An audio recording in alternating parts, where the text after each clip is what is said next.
Maths by TS Bharti में आप सबका हार्दिक स्वागत है। आइए आज हम सीखते हैं cosine of the different and sum of two angles. दो कोणों के योग और अंतर का कोसाइन, यानी कोसाइन फॉर्मूला हम सीखेंगे दो कोणों के योग और अंतर के लिए। तो आइए इसे समझने के लिए एक फिगर बनाते हैं और इस फिगर के माध्यम से आपको समझाते हैं कि कोसाइन फॉर्मूला हम कैसे निकालते हैं।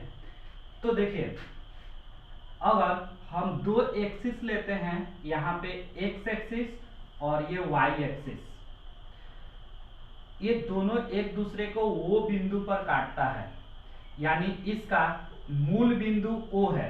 अब मूल बिंदु को केंद्र मानकर एक यूनिट यानी 1 यूनिट रेडियस लेकर के एक सर्किल बनाते हैं।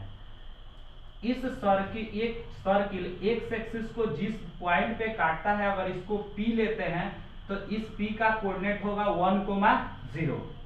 अब देखिए, एक्स अक्ष के साथ एक एंगल A लेते हैं और ये एंगल A के द्वारा सर्किल जिस पॉइंट पे कटता है Q ले लेते हैं। तो इस Q का कोऑर्डिनेट एंगल A के लिए हो जाता है cos A, sin A। अब देखिए, अब यहीं से एक एंगल हम B लेते हैं।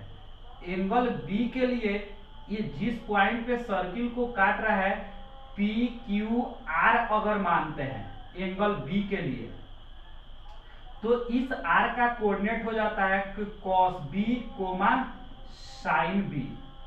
अब देखिए, अगर ये एंगल A है, ये एंगल पूरा B है, तो यहां से यहां तक एंगल हम ले सकते हैं तो B माइनस A। पूरा एंगल B है तो B में से A को माइनस कर देंगे तो A वाला एंगल पता चल जाएगा, यानी चाप QR के द्वारा जो एंगल बना है वह B माइनस A है। अब इसी एंगल के बराबर एक्स एक्सिस से एक एंगल लेते हैं। ये मान जाइए कि ये जो एंगल है वह B माइनस A के बराबर है, लेकिन ये क्लॉकवाइज है, इसलिए माइनस में लेंगे और जब ये माइनस होगा तो ये माइनस माइनस प्लस A हो जाएगा, अब प्लस माइनस माइनस B। अगर ये जिस बिंदु पे सर्किल को मिलता है ये P Q R है तो इसको S ले लेते हैं। इस S का कोऑर्डिनेट जो होगा A माइनस B के लिए cos A माइनस B और comma sin A minus B।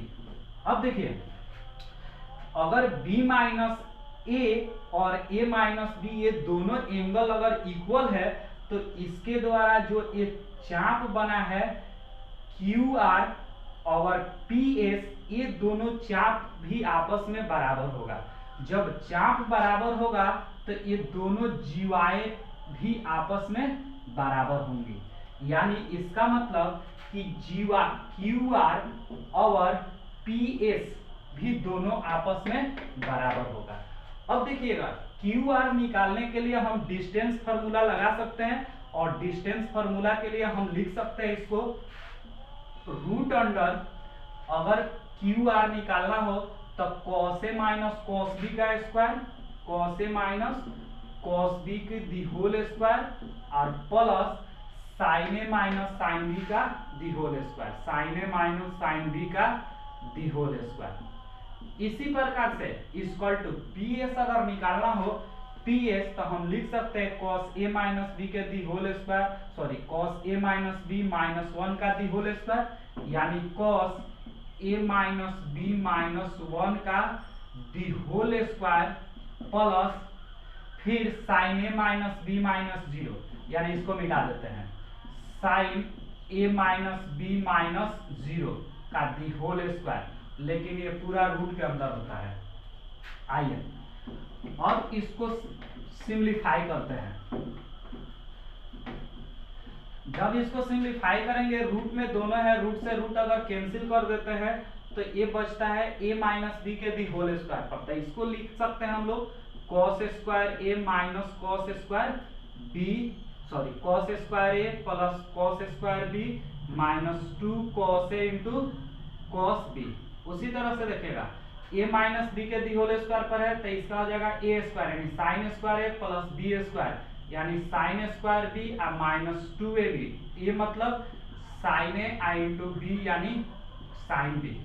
अब देखिए cos a minus B minus one का दी होल स्क्वायर, इसको m लेते हैं इसको d लेते हैं तो a माइनस बी के दी होल स्क्वायर पर हो जाएगा, यानी cos square a minus B plus 1 का स्क्वायर और माइनस 2ab, 2a का वैल्यू है cos a minus B into B का वैल्यू है 1 और प्लस ये sine a minus B minus 0 का दी होल स्क्वायर है, 0 माइनस करेंगे एक नहीं बच जाएगा, यानी ये हो जाएगा sine square a minus B.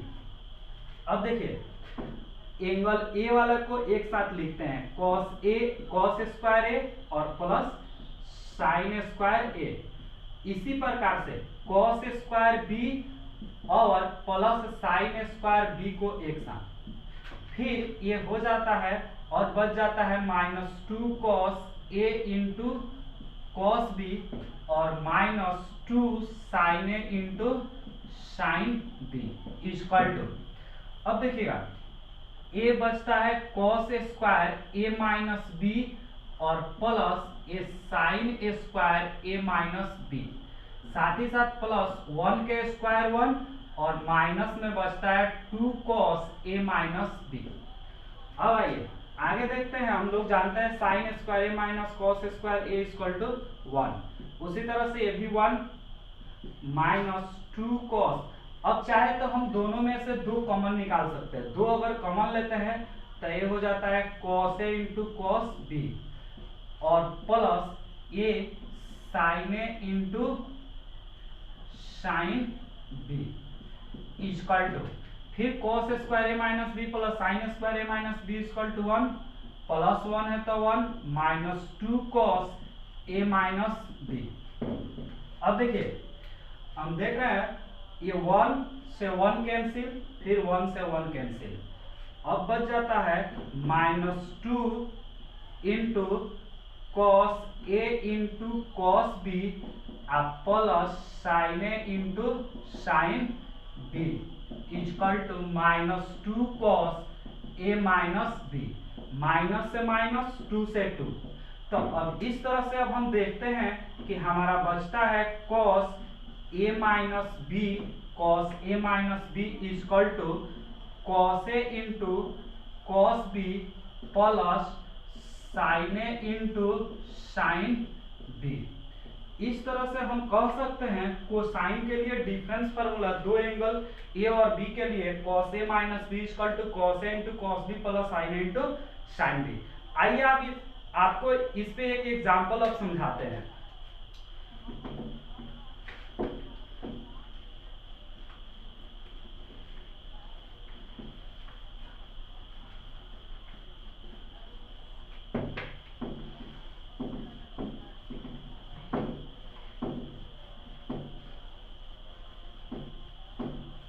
देखिए इस फार्मूले का यूज हम कैसे करेंगे, अगर हमसे कोई पूछ दे कि cos 15 डिग्री का मान बताए तो हम कैसे बताएंगे, जबकि हम जानते हैं cos 0 degree 30 degree 45 degree 60 degree और 90 डिग्री का मान। तो अगर cos 15 डिग्री का मान निकालना हो तो हम देखेंगे इन 5 कोणों में से किन दो कोणों को जोड़े या घटाए कि फिर हमारा 15 डिग्री आए। तो जैसे कि हम कह सकते हैं कि cos 15 डिग्री लाने के लिए 45 माइनस 30 या 60 माइनस 45 भी इसको लिख सकते हैं, यानी cos 15 डिग्री के को हम चाहे तो लिख सकते हैं cos 45 डिग्री माइनस 30 डिग्री। अब देखिए cos 45 डिग्री माइनस 30 डिग्री हो गया, तो अगर इस एंगल को a मानते हैं इसको b मानते हैं तो ये फॉर्मूला पर हो गया cos a माइनस b, यानी cos a माइनस b, और cos a माइनस b का फॉर्मूला होता है cos a into cos b और plus sin a into sin b। अब इस फॉर्मूला है तो a के स्थान पर हम लिख सकते हैं 45 डिग्री और cos b के स्थान पर लिख सकते हैं 30 डिग्री। उसी तरह से a के स्थान पर 45 डिग्री और b के स्थान पर 30 डिग्री। अब देखिए अब इसके वैल्यू को अगर हम रखें cos 45 डिग्री का वैल्यू तो 1/√2, cos 30 डिग्री का मान √3/2, उसी तरह से sin 45 डिग्री का मान 1/√2 और sin 30 डिग्री का मान 1/2। अब देखिए यहां से इसको सिंप्लीफाई करें तो ये √3/2√2 प्लस ये 1/2√2, दोनों का एलसीएम लेंगे 2√2 डिवाइड करेंगे √3 + 1, यानी कह सकते हैं cos 15 डिग्री का मान होता है √3 + 1/2√2। अब देखिए, अब इसी को हम समझते हैं, अगर प्लस रहे यानी cos a + b, तो हम कैसे उसके फॉर्मूला निकालेंगे।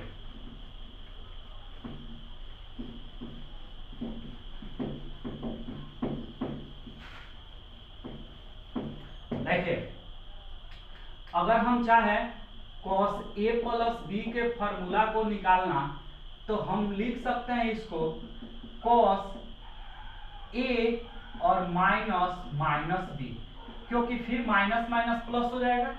अब देखिए cos a - b पे हो गया, तब cos a - b वाला फॉर्मूला अगर लगाए तो इसके लिए फॉर्मूला हो जाएगा कि cos a × cos b, b के ऊपर -b, अब प्लस होता है sin a × sin b, यानी b के ऊपर फिर ले लेंगे -b।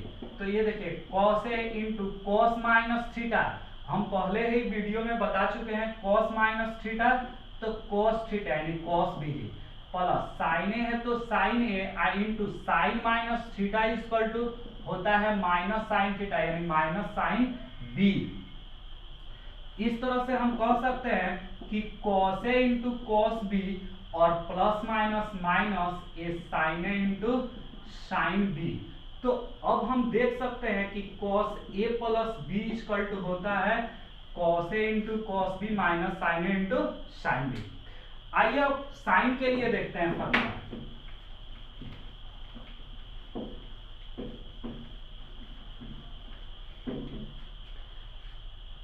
इसी प्रकार अगर तीसरा फार्मूला हम देखें sin a + b के लिए, तो हम चाहे तो इसको लिख सकते हैं कि cos 90 degree minus a + b, क्योंकि हम जानते हैं कि cos 90 degree minus theta equal to होता है sin थीटा, यानी थीटा को अगर a + b लेते हैं तब cos 90 डिग्री माइनस थीटा को अगर a + b लेते हैं इक्वल टू हो जाता है sin थीटा यानी a + b, यानी sin a + b को हम लिख सकते हैं cos 90 - a + b। अब देखिए इसको फिर चाहे तो हम लिख सकते हैं कि cos 90 degree - a, 90 degree - a को एक साथ और प्लस माइनस b को अलग। फिर अगर इन सभी दोनों कोणों को मिलाकर a बोले तो ये फिर वही फार्मूला जो अभी हम प्रूफ किए थे उसी पे हो गया cos a - b, यानी cos a - b का फार्मूला होता है cos a यानी 90 degree - a into cos b plus sin a मतलब 90 degree - a into sin b है तो b। अब देखिएगा, फिर हम लोग पिछले वीडियो में देख चुके हैं cos 90 - थीटा sin थीटा यानी sin a इंटू फिर cos b plus sin 90 - theta cos theta यानी cos a into sin b। तो इस तरह से हम कह सकते हैं कि sin a + b equal to sin a + b equal to होता है sin a into cos b plus cos a into sin b। आइए अब समझते हैं sin a - b के लिए फॉर्मूला। अगर हम इसी को बनाए माइनस कर दे, यहां माइनस कर दे, तो फिर sin 90 माइनस यहाँ पे ले सकते हैं। यहाँ पे जब माइनस लेंगे तो ये माइनस माइनस प्लस हो जाएगा। सेम वही formula cos a into cos b, लेकिन प्लस रहता है तो यहाँ पे माइनस हो जाता है sin a into sin b। Same formula, अब sin 90 cos 90 - theta sin theta cos b है तो cos b, यहाँ पे प्लस है तो माइनस हो जाएगा sin 90 - थीटा cos थीटा और sin b है तो sin b।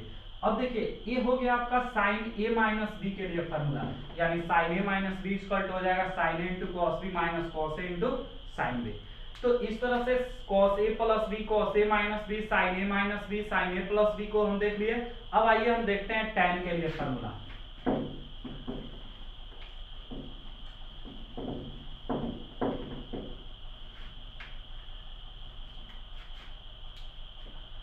अगर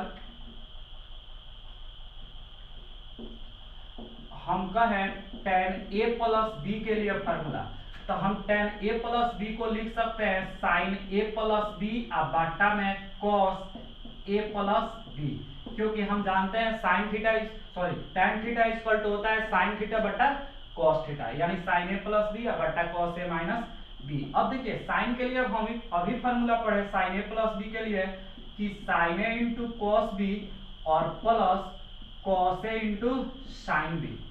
उसी प्रकार से हम पढ़े cos a प्लस b के लिए formula cos a into cos b और minus sin a into sin b। अब क्या करते हैं, अंश और हम नोमिनेटर और डिनोमिनेटर को cos a into cos b से भाग दे देते हैं, यानी सब में cos a into cos b से भाग, यानी sin a into cos b, इसमें भी cos a into cos a into cos b से भाग, प्लस दूसरा जो टर्म है cos a into sin b, इसमें भी cos a into cos b से भाग, डिवाइड है तो डिवाइड, फिर ये cos a into cos b है तो इसमें भी cos a into cos b से भाग, और माइनस ये sin a into sin b है, इसमें भी cos a into cos b से भाग, यानी जितने भी टर्म है सभी टर्म को cos a into cos b से डिवाइड करते हैं। अब हम देखते हैं cos b से cos b डिवाइड हो जाता है, cos a से cos a, cos a cos a cos b ये डिवाइड नहीं होगा।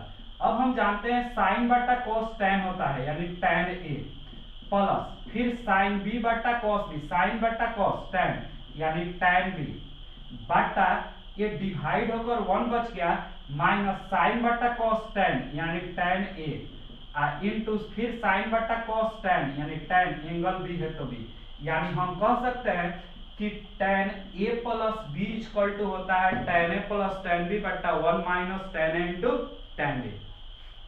अब देखिए अगर इसी को हम माइनस यहाँ लगा दे, यहाँ पे अगर माइनस कर देते हैं, यानी अगला फॉर्मूला के लिए माइनस कर देते हैं, तो फिर यहाँ भी इस एंगल के लिए भी माइनस होगा, यहाँ भी माइनस होगा। जैसे यहाँ माइनस होगा फॉर्मूला में यहाँ पे माइनस हो जाता है, यहाँ प्लस हो जाता है, यानी यहाँ पे माइनस यहाँ पे प्लस, बाकी सब कुछ वही, यह माइनस हो गया है। तो जैसे ये माइनस हो गया तो इसको अगर हम माइनस ले लेते हैं, इसको प्लस, तो फिर हम कह सकते हैं tan a minus B equal to tan a minus tan b बटा 1 plus tan a into tan b। आइए अब इस पे कुछ एग्जाम्पल करते हैं।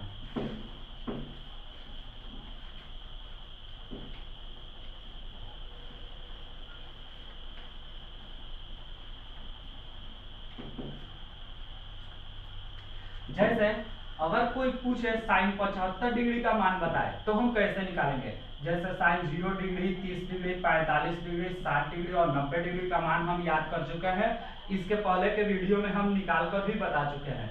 तो आइए sin 75 डिग्री का मान निकालना होगा, तो हम देखेंगे कि इन 5 कोणों में से किन 2 कोणों को जोड़े या घटाए कि फिर हमारा 75 डिग्री आ जाए। जैसे 30 और 45 को हम जोड़ देते हैं तो 75 डिग्री आ जाता है। तो हम लिख सकते हैं इसको sin 75 डिग्री को कि sin 30 डिग्री प्लस 45 डिग्री। अब देखिए sin a प्लस b वाले फॉर्मूला पर हो गया, sin a प्लस b का फॉर्मूला होता है sin a मतलब 30 degree into cos b, b मतलब 45 डिग्री, प्लस cos a मतलब 30 डिग्री इंटू सही है cos a into sin b मतलब फिर 45 डिग्री। अब देखिएगा sin 30 डिग्री का मान होता है 1/2 इंटू cos 45 डिग्री का मान 1/√2 प्लस फिर cos 30 डिग्री का मान √3/2 इंटू sin 45 डिग्री का मान 1/√2। अब देखिए अब यहाँ पे देखिए 1 मल्टीप्लाई होकर 1/2√2 प्लस ये √3/2√2। अब दोनों का एलसीएम लेंगे 2√2 डिवाइड करेंगे 1 प्लस √3, यानी कह सकते हैं sin 75 डिग्री का मान होता है 1 प्लस √3/2√2। तो आइए कुछ एग्जांपल देते हैं, आपको कुछ क्वेश्चन देते हैं बनाने के लिए, बना करके कमेंट में जरूर कमेंट करें।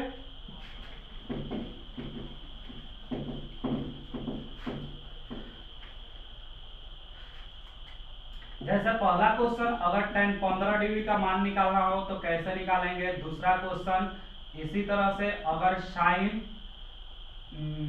135 डिग्री का मान कोई पूछे कैसे निकालेंगे, तो निकाल कर आप बताएं। अगर उसी तरह से cos 75 डिग्री का मान निकालना हो तो कैसे निकालेंगे, इन 3 क्वेश्चन के मान को निकालकर कमेंट जरूर करें और हमारे चैनल को लाइक और सब्सक्राइब जरूर करें। धन्यवाद।